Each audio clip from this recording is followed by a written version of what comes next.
All right. Last standard of the spring semester, standard 6 on inequalities. I thought it would be helpful to just go through the review pair deck so that you can get yourself ready for your standard on inequalities. All right. So first, if you want to write an inequality that represents a graphed solution, you have a few things to look at. I recommend starting with your variable, and I'm going to use x. It really could be anything. Typically, we think about this horizontal axis as x. I'm going to leave it as an x. And then I'm going to look for my boundary point, so the place where the dot is, and that's 3. So then I need to figure out what goes in this space. There are two things to consider here. Is it going to be less than or greater than? That's one. And then the second thing is, should it be or equal to, right? Should we add that line underneath the inequality? Well, let's take a look. In our graph here, the blue line and arrow head off to the left, right? So if this is our boundary at 3, all of these points are less than 3, right? 1 is less than 3, -2 is less than 3, and so on and so forth. So that means x should be less than 3. But I'm not done because I've addressed the first part. Now I need to think about the second part. Is that circle filled in? Should we say or equal to? So if you look closely, that circle on 3 is indeed filled in. So we do need to add the or equal to. So this would be x is less than or equal to 3. So hopefully you did this in class or have finished it up for your homework. But just in case, if you're coming to this for the first time, think about this one on your own. And I'll get it started by saying x and then a blank here. And then what's the boundary point? Where does the blue line start? Okay, so the blue line starts at -1. So I know my boundary is -1. Then I need to decide, is it greater than or less than? It's one piece. And then is there an or equals bar? So when I'm at -1, I see that the shading is going to the right. So all of these numbers, 0, 3, 5, those are all greater than -1, which means my inequality sign is going to be greater. Last but not least, is this circle filled in? The answer is no, it's not filled in. So we leave that as just a greater than symbol. There's no or equal to because this dot right here is not filled in. And so if you were given the inequality and had to come up with the graph, you kind of do that process in reverse. You decide, okay, where is my boundary point? And based on the symbol, should the dot be open or filled in? Right? Open if there's no or equal to, filled in if there is. And then based on the less than or the greater than, you either go to the right from your boundary point or to the left. All right. Let's look at the next skill.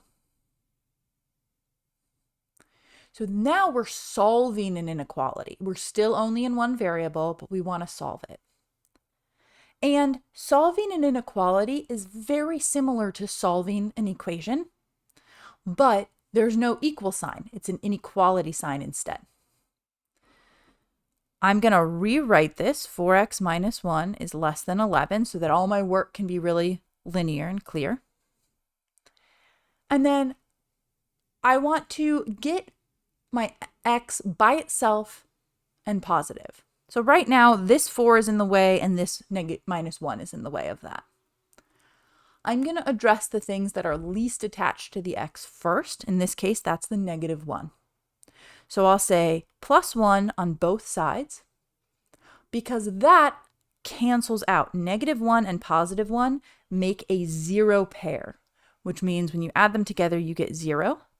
And that's handy because now we can write 4x is less than 12, because 11 plus 1 is 12. So then we need to get one x by itself, not 4. To isolate this x, we're going to divide by its coefficient. In this case, that coefficient is 4. That's the number attached to the variable. And if I do something on one side, I have to do something on the other. So these 4's cancel each other out and become a 1, right? 4 divided by 4 is 1. So that's nice because now we can say x is less than, and then 12 divided by 4 is 3. So that would be the answer here. X is less than 3. The second one has an extra little step, and we'll point that out when we get to it. So we have -10x plus 2 is less than -18. Starting very much the same way, -2, -2, and that leaves us with -10x is less than -20. Now, still the same idea. We're going to divide by the coefficient on x, which is -10. But, big asterisk here. We are dividing by a negative number. When you do that, you have to take your inequality sign and flip it in the other direction. So this was a less than. It's going to turn into a greater than because we divided by a negative right here. Then -10 divided by -10 is +1, so we're left with x. And -20 divided by -10 is 2. So our answer is x is greater than 2. I would say forgetting to flip the sign when you divide by a negative is probably one of the biggest sources of errors when solving inequalities. So make sure you have that in your notes. Okay, moving right along. Graphing inequalities. So we've got one graph that's already in slope-intercept form, and then we have one graph that's in standard form that we'll want to convert. I'm going to start with the slope-intercept form one because it's an easy place to start. And I am first going to look at my y-intercept. Just like when we were graphing linear equations, we want to start with your y-intercept. In this case, that's -5. I'm actually even going to write it out. M is -2/3 and B is -5. So I'll start at -5.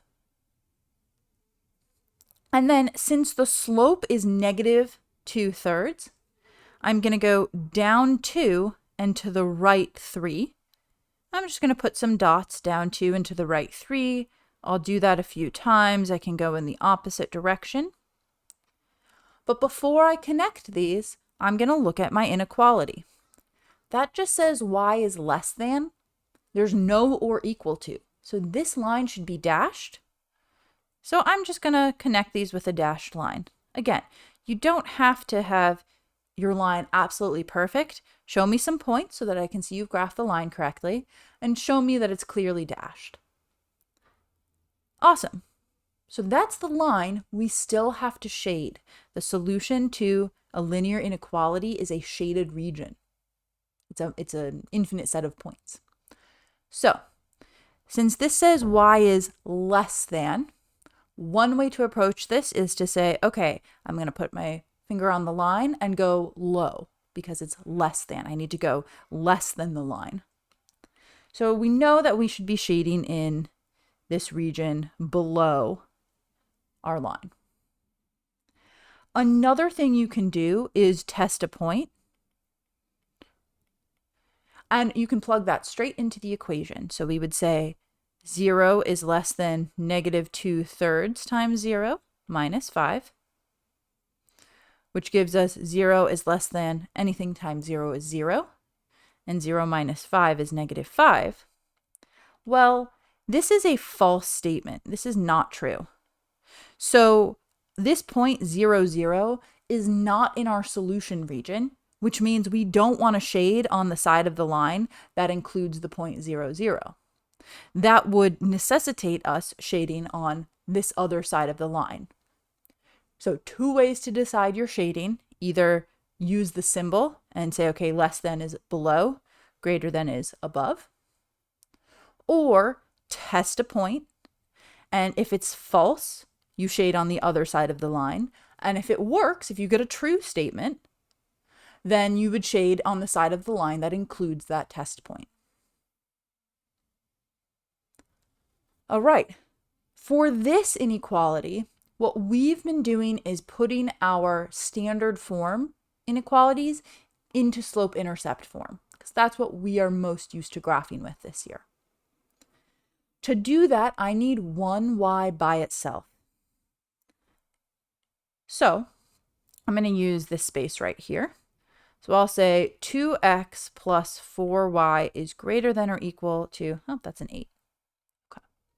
So first I want just my y terms by itself. And I'll get that by subtracting 2x from both sides. Now, 2x and 8 are not like terms. We can't really make those interact very much. All we can do is say 4y is greater than or equal to, and at this point, I'm going to put the minus 2x first. So negative 2x plus 8. Now, kind of like our previous problem, we're going to divide by the coefficient on y. When we want something by itself, we usually end up having to divide by its coefficient. So I'm going to divide by 4, divide by 4, and divide by 4. Notice that I'm dividing every term by 4, not just one thing on the right. Okay, so these 4s will become a 1, and we get y is greater than or equal to. Now, negative 2 divided by 4, that's negative 2/4, or negative 1/2. Right, 2 over 4 is 1/2, and it's negative. The x is still there. Be very careful. I saw a lot of missing x's today during the review. And then 8 divided by 4 is 2. So now we have turned our standard form inequality into a slope-intercept form inequality, and that'll make it a little simpler for us to graph. So I'm going to shrink that down and move it. You'll see why in a second. So, as usual, m is equal to negative 1/2, b is equal to positive 2, and we're going to start with that b, with that y-intercept. So 1, 2, there's my y-intercept, put a dot. Now my slope is negative 1/2, so I'm going to go down 1 and to the right 2. Down 1 to the right 2, and so on and so forth. So that's going to be our line forever. Before I draw my line in, I'm going to check out my symbol. That says greater than or equal to. Since it says or equal to, I am going to connect those dots with a straight line. Maybe.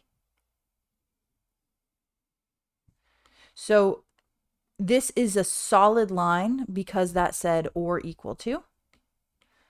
And it's a line, so, you know, arrows, goes on forever. Now, I'm going to use my up or down here. So this says greater than, so I'm going to find a point on the line and go greater than it. I'm going to go above it. So that's the region I need to shade. And you could test point 0, 0 again. You would get a false statement, so you would know that this shouldn't be in the shaded region. So again, it's up to you. You can use a test point, or you can say, okay, it's greater than, so greater than, go up. Okay. Last but not least, let's look at a system of inequalities. And then we're going to shade the solution region in green. Okay, we're going to shade that solution region in green. So both of our inequalities are in slope-intercept form. That's kind of nice.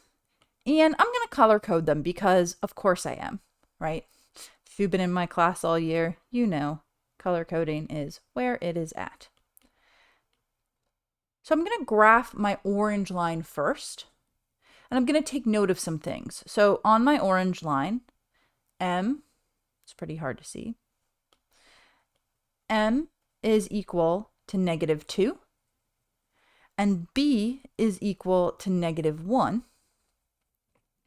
I'm also going to take note that because this just says greater than, the line is going to be dashed. So let's graph that. We're going to start at our y-intercept of -1. And then our slope says -2. So that means go down 2 and to the right 1. So down 2 and to the right 1. I'm going to do that a few times so I can get a decently straight line.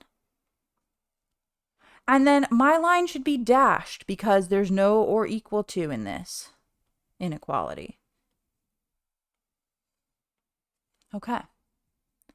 So my last step is shading. This says y is greater than, so I'm going to go greater than. I'm going to go up. So for my orange inequality, the shading should be above the line. And again, above you determine by saying, okay, here's the line. I go above it. I go up from it. All right, almost there. For our other line, for our other inequality, the slope is +2. The y-intercept is +3. And because this says or equal to, that's less than or equal to, the line is going to be solid. So now let's graph that. We'll start at +3, 1, 2, 3. And the slope is +2. So I go up 2 and to the right 1, 2 and to the right 1, forever and ever. So if this was a system of equations, we can see where they intersect. And now I'm just going to connect those with a straight solid line because of that or equal to. Okay, good enough. Okay. So last but not least, our shading. This says y is less than or equal to. So find a point on the line and go less than that, go below it. And so we're going to be shading below this line for this inequality. Okay. So now I've graphed my inequalities on the same axes, but sort of independently, right? One didn't affect the other. The solution region to this system is where the solutions of the individual inequalities overlap. So this was our orange region. This is our blue region. And the place where they overlap, we're supposed to circle or shade in green. So that's all of these places and forever in that direction. These are infinite. We just only graph a portion of it. So this is my solution region because it's where the individual inequality solutions regions overlapped. And be careful because you might have something that asks you if a point on one of these lines is part of the solution to this system. A point on the blue line here would be a solution because it is a solid line. So all the points on that line are also included. A point on the dashed line down here would not be part of the solution to this system because the line is dashed. It is not included. Okay, I hope that was helpful. Good luck on your standards tomorrow, and see you soon.